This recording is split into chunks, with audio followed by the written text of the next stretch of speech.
It's time to finally add some interactivity. We'll start with a simple key listener and use the visitor pattern once again to broadcast key events to all components that implement the interface.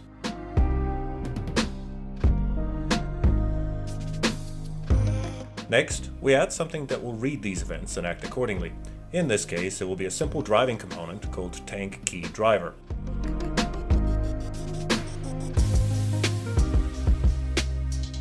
The key driver will translate presses on the keyboard into commands to the tank driver. This separation of responsibility between tracking keyboard input and driving the tank itself should come in handy later when we replace the key driver with one driven by artificial intelligence, or AI. Keeping with standard, we bind the W, S, A, and D keys to the driver's throttle and rudder inputs.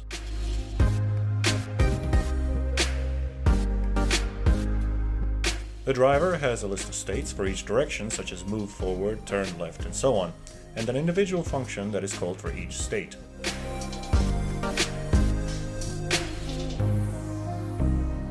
During this test, it becomes apparent that this state-based movement is too restrictive. For example, the tank can move forward or turn, but not both.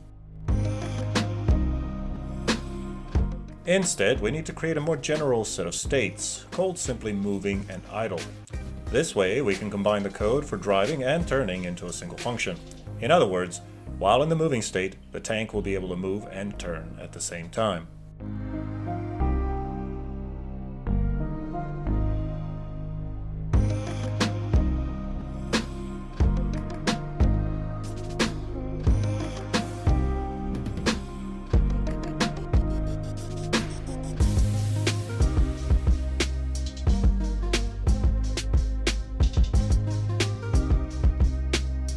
Next, we go to the GIMP registry and download the Fuse Layers plugin. The reason for this is we want to add some detail to the tank's gun. Namely, when fired, we want it to spew forth a cloud of smoke.